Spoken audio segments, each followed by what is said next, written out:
Hey guys, welcome to the next session of Swift course. In this session, we are going to see two topics. One is collection types, and then next one is control flow. So collection types. So as the name denotes, there are three different types of ways we can have a collection of values stored. One is array, and then one is set, and then one is dictionary. So before jumping into the topic, let me just tell you what these things are all.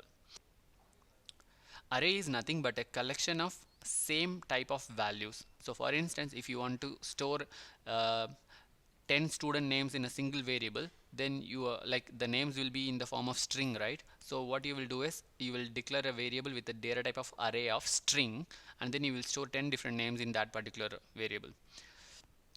And if you want to store 10 different numbers, then you declare it as an array of int and then store them.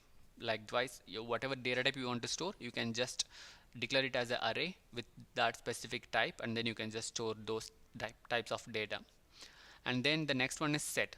Array and set both are literally same. The only difference is array allows you to store duplicate values, whereas set won't allow you to store any duplicate value. For instance, in array, let's say you are storing a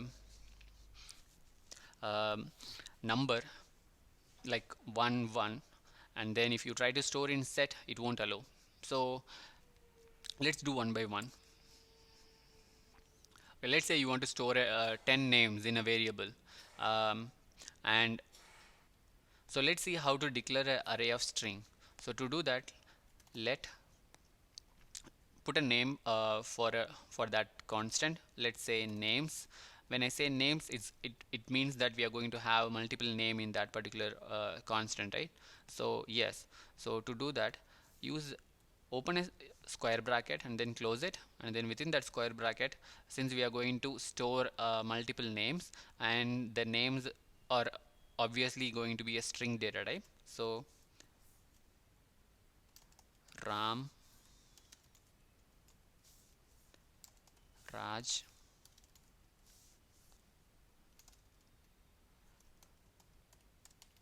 Pradeep, etc. So in this case, so as you are seeing here, this one is string, this one is string, this one is string, right? So we are storing multiple strings in a same uh, value, like sorry, same constant property.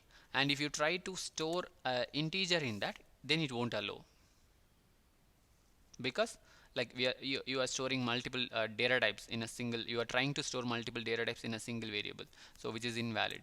So as we know already, we haven't declared the data type of this names, because Swift automatically detects that this is an array and it has string value inside it. So it it it knows that this the data type of the variable is array of string.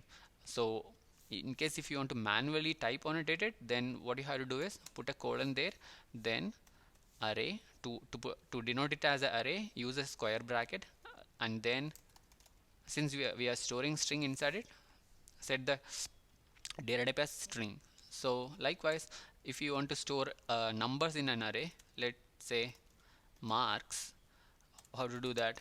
Colon, square bracket, int, and then in the square bracket 10, 20, 30, 40. Likewise likewise you can literally use any data type you have, and then just put it, and then you can store that specific data type in the variable or constant, whatever you declare. So this is called array, and if you try to say 10 again, it will allow. For instance, let's print and check this one, marks. So let me run this one. See here, this is just a place where you are seeing in whatever line what value is being stored, information is being stored here, like it just a preview, but the actual output is this one. Okay, so here we have a slash n, right? But let's see, when I print one more time,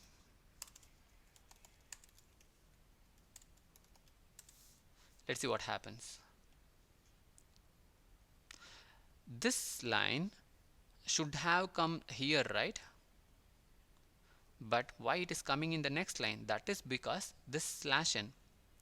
So it prints the value of that particular array, adds a slash n, so that like in any platform wherever you code, slash n means new line character. Okay, so that's the reason why the second print statement brings the output to the next line.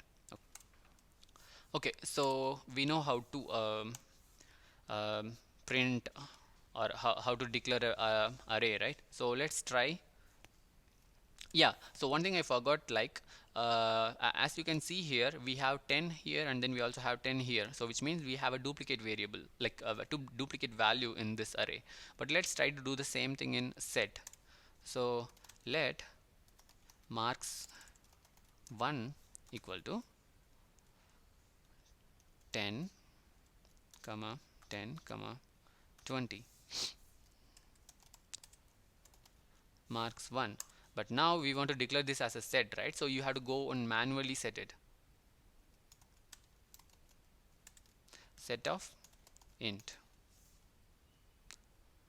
So here, don't worry about the syntax, this bracket and all, but just assume that to declare a set, you have to use this. I mean, use the keyword called set, and then give the data type for that, what it's going to store, right? And let's print this one. See here, you just have 10 and 20. You don't have the duplicated 10 value inside it. Okay, so that's the purpose of set. In case if you want to have unique values inside a collection constant or variable, then you have to use set instead of array, because array allows duplicate variable. Okay, next thing is dictionary. Okay, so dictionary is nothing but key value pairs. So you have a key, you have a value. For instance, you have a roll number and a roll number has a student associated with it, right? Like that. So a value always has a key associated with it in dictionary. So to do that, quite simple, like let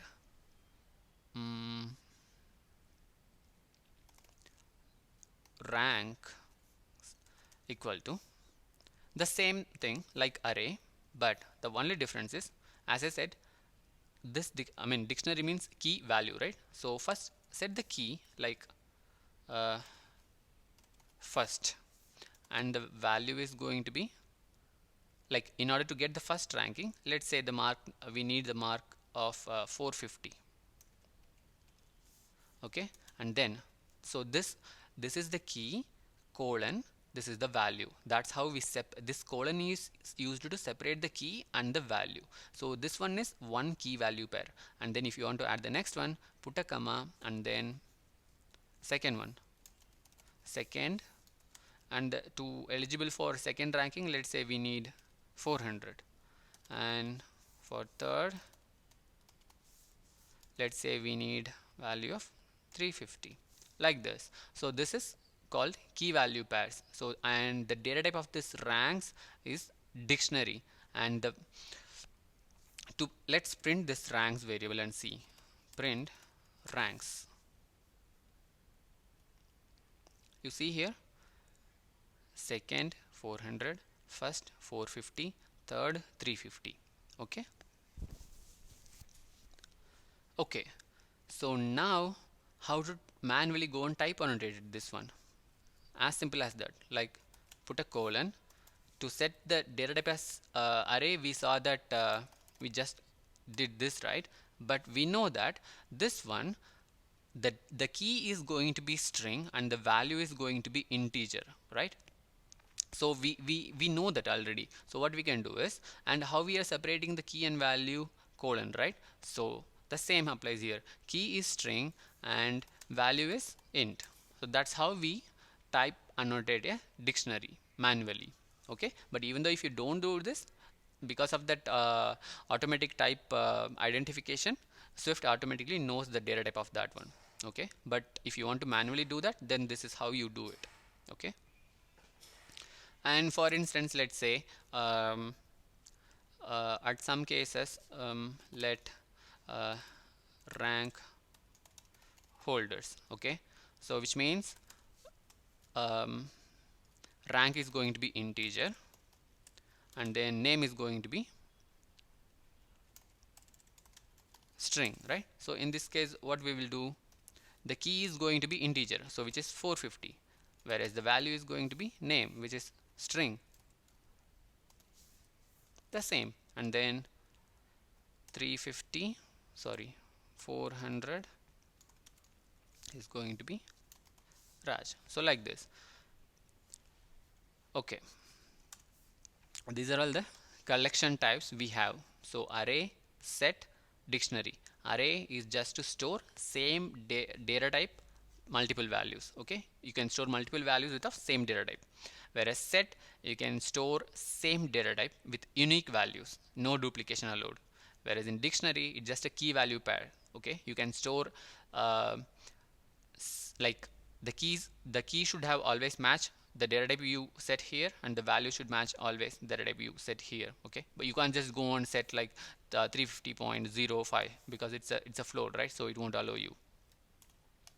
Fine. So next topic is control flow. So control flow is nothing but like how the how we gonna iterate through the collections, how we gonna check statements, all those stuff, like if else, all those things. So let's start with simple one, if.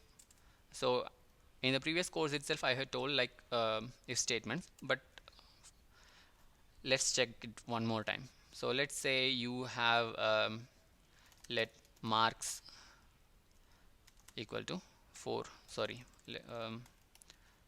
average equal to 450, and if average equal to, sorry, greater than or equal to 450, then print first class, else print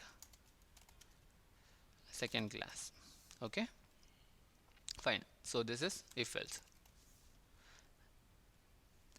Or maybe um, you may want to do it like else if statement is there, na? So what you can do is, if you want to check if else if else if, to do that, let state equal to, okay, let country equal to India, if country equals US, print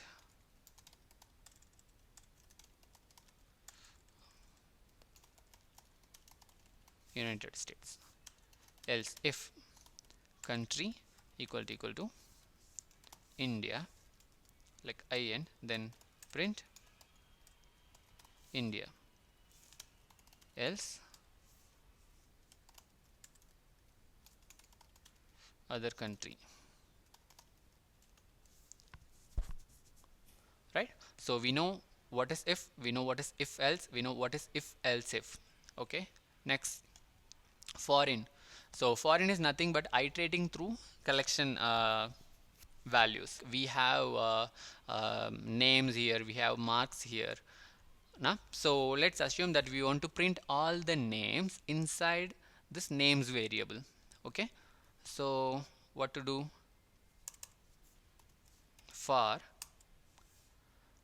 so this is the syntax of the for in loop actually. So for item in items, which means this is the collection reference, and this one is the each item with which the system gives it to you after iterating through it. So let me do it one more time. For name in names. Okay, so what the compiler will do is, the compiler will iterate through these names. It will take the first element, and then it will just give it to you here. Here you will be having the reference to it, and then you can just do whatever you want with that variable. We have the name here, right? So what we can do, we know how to print a property or a variable or constant, right? So just print it and let's see what's the output.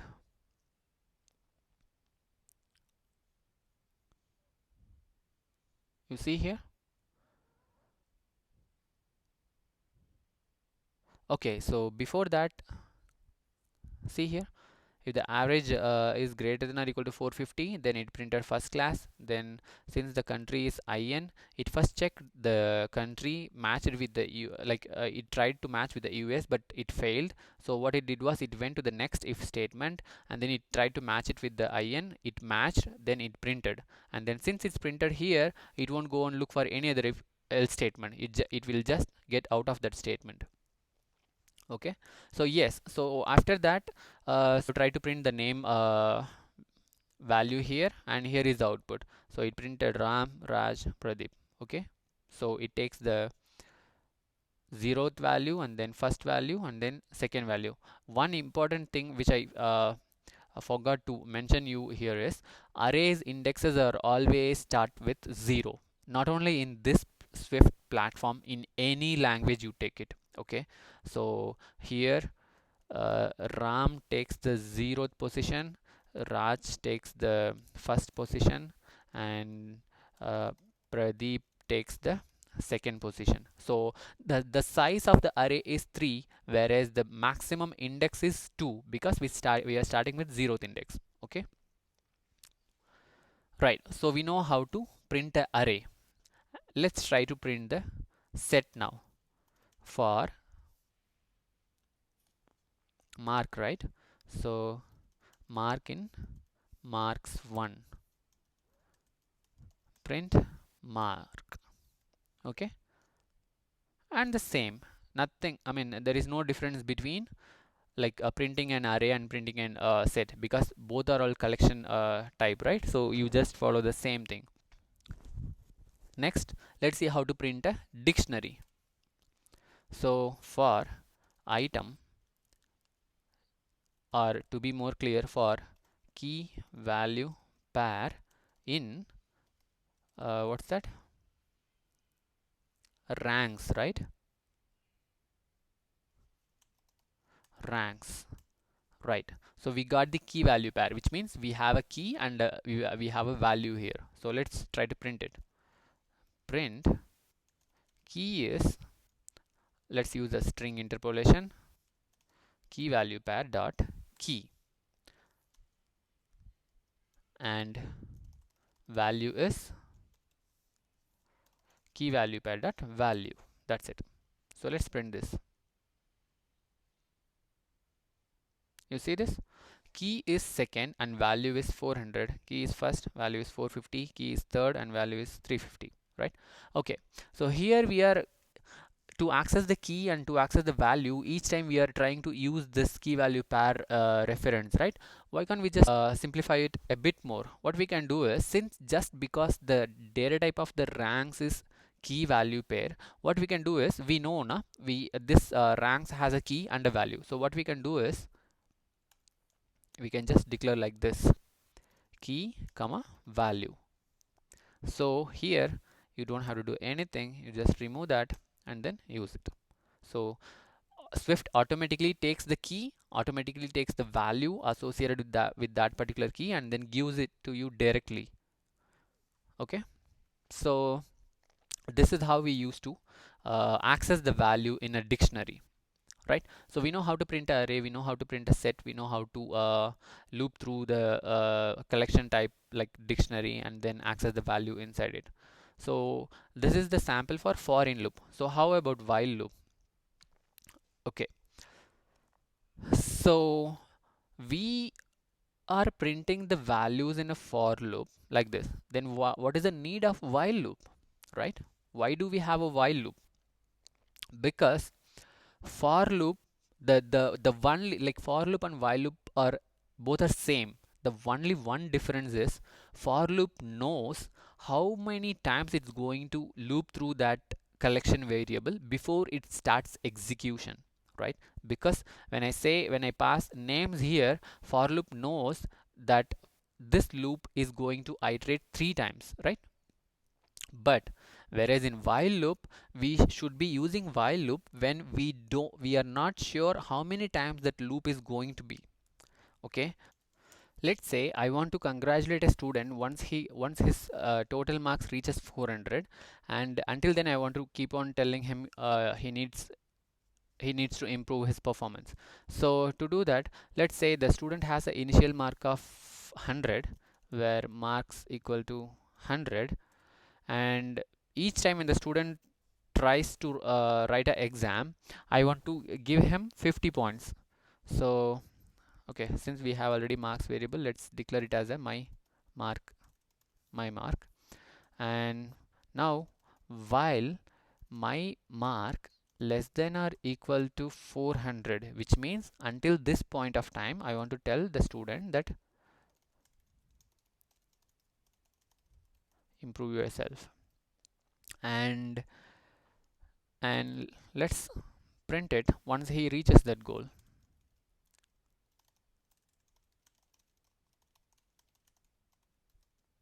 So let's see what happens when I try to print this one. See what's happening? It keeps on printing the improve yourself, because the reason is this statement never gets true, because it checks my mark value, it's 100 less than or equal to 400, which is true, so it prints. Again it goes and checks, so like this it keeps on checking it. Then the my mark this my mark less than or equal to 400 condition never gets false, right? So how to fix that?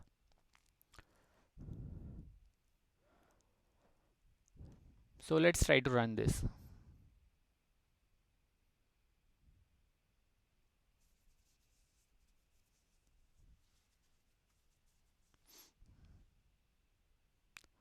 See the output. So it first checked the condition my mark less than or equal to 400, which the condition is true, so it printed improve yourself, and then I added 50 to the point. Now the my mark has a value of 150, right? So it went and again checked the condition is true, it printed this one, and then again it came, it added 50, so now the my mark is 200, and it again checked the condition. Like that, like this it keeps on checks, and when the value is reached above 400, then it got exited from this while loop, and then it printed the you have reached your goal. Okay, great. So this is the purpose of while loop. Okay, uh, right. So next thing is repeat while. Right, these two looks like same, right? What is the difference? The only one difference is the while loop initially checks the condition and then executes the statements. If the condition is false, it won't execute what it has inside the block, not even for a single time. Whereas our repeat while, whether the condition true or not, it just executes whatever the code it has for at least one time. So let's see, repeat while and our condition. Okay, so yes, so let's say the same, let's clone the same to do while, like repeat while. So let my, sorry, where my marks 1 equal to 100, and print needs improvement, and then while my marks 1 less than or equal to 400.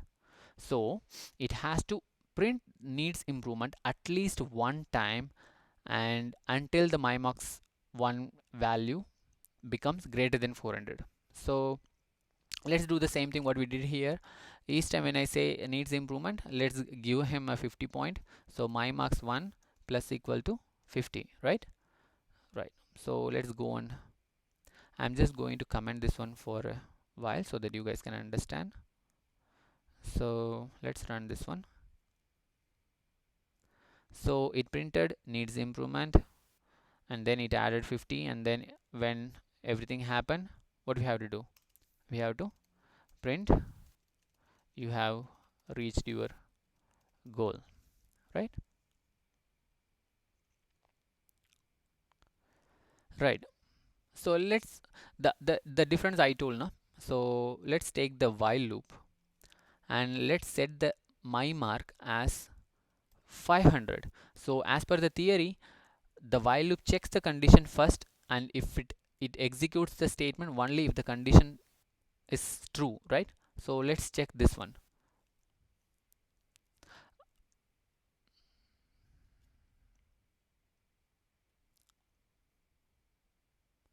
You see, it never printed this needs improvement block because it directly printed the you have reached your goal because this condition false. Next, this repeat while. So let's do the same thing here. I'm going to set the 500 for my marks 1, and as per the theory, the repeat while loop should execute the statement whatever it has at least for one time, and then checks the condition, and then if the condition is fails, it gets exit out of the loop, right? So let's execute it. You see here, so this one is from while loop, so it executed for one time, whereas this repeat while, it didn't check the condition at the beginning, it executed the code what it has inside it, and then it checked the condition. So and then it just got exit. So that is the reason why the needs improvement printed one time, and then we have this you have reached your goal statement here. Okay. Yes. So this is the purpose of repeat while. So let me tell you the differences between these loops one more time. So for loop just iterates through the collection type variable or constant whatever for a certain number of times, whereas the while loop executes the code whatever it has if the condition is true until it until the condition gets failed. Whereas the repeat while, whether the condition is true or not, it executes the statement whatever it has, and it checks the condition then, and then if it is matches, it continues to execute the statement. If it is not matches, it just exits out of the loop. Okay. Okay, the last thing what we have is switch. So as you can see here, we are having if else, right? What if I need to add one more country like this, like else if country equal to pk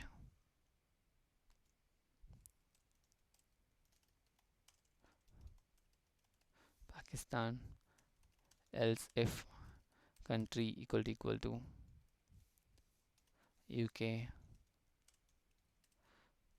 print London. Like this, for how many countries you can do it, right? It's quite hard, right? And you have to keep on writing if like that. So to avoid that, what we have is switch statement. So when you have to use switch statement is if your if else block goes beyond two counts, like if you are going after this step, then you should not be using the if else, you should be using a switch. So let's try to replicate the same thing in switch case. So my country is the value of the country is in, right? So let's try to replicate the same.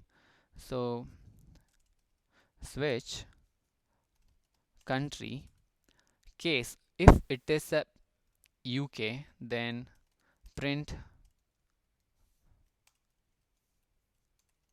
London. Next case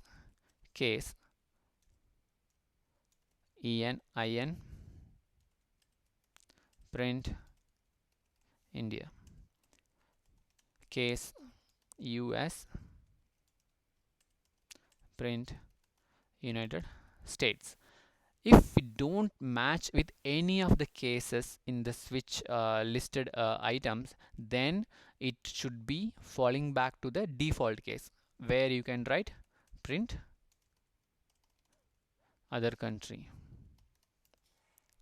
Okay, so this looks more clean when compared to the lot of if else statement, right? So this is the purpose of switch cases. So as the name denotes, you are checking, like you are comparing a value with the different cases, or you are matching a value with different cases and then executing it. So once this statement executes, it won't look for these cases, and even the default cases, it will just exit out of the switch statement, right? Right, so I think this is enough for today. Like we covered two different topics, collection types and then control flow. So I hope this session helped you to understand these topics in a better way. In case if you liked this video, kindly hit the subscribe button at the bottom of this video so that you can stay up to date with my future videos. And if you like this video, kindly hit the like button. Thank you.